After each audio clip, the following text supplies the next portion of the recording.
Hello everyone, welcome into this week's my weekly CBS fix. In this week's Parshas Shoftim.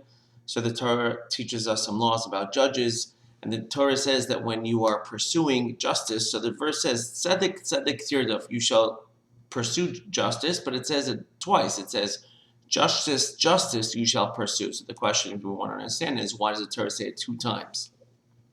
So an idea I wanted to share you that I saw in the book called Mayana Shel Torah, the Fountain of Torah.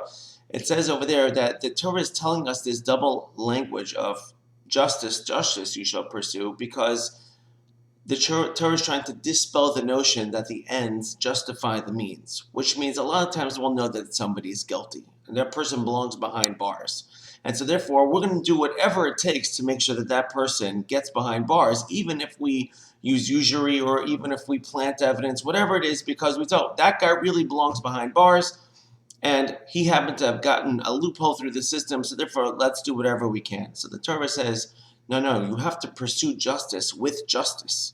It means you have to do whatever is the right thing to do and pursuing it in the right thing as well. Now, just to give an example, in our own lives, it's not only when it comes to actual justice, but when it comes to doing the right thing.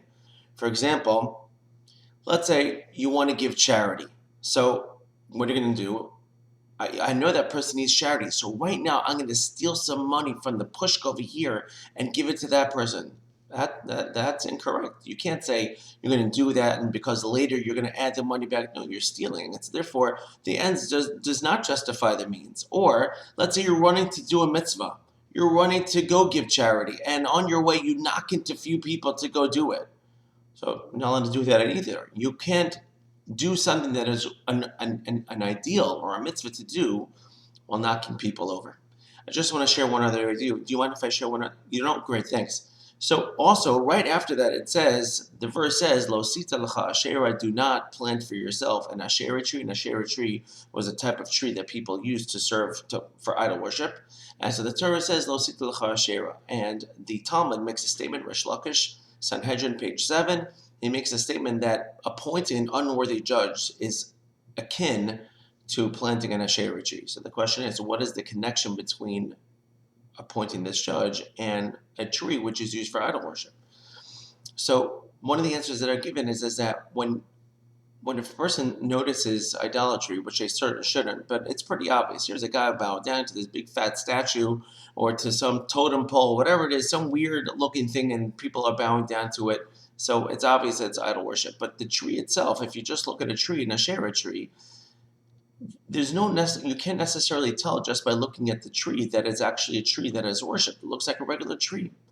And so the same thing is when it comes to a judge. Sometimes you can look at a judge and you go, this guy looks like a really nice guy. But the truth is that if he's a rotten fellow, he's just going to be a detriment to entire society. Now, how do you know if it's a good judge or not? The same way, if you look at the tree, continue watching the tree, if you see eventually people walking past it and bowing down to it, then you know this tree was also something that was served. And so therefore, you should have nothing to do with that tree because obviously idol worship. And it's the same thing. You can look at a judge's character when he was maybe not sitting in his black robes or when he's not sitting on his now rise for your honor the seat and see how he acts. And depending on how he acts outside the courtroom, then you can tell whether or not he may be corrupt. But the idea is that don't just appoint anybody into any seat of authority because while they look good on the outside, they could be completely rotten on the inside. Thank you for listening. Have a great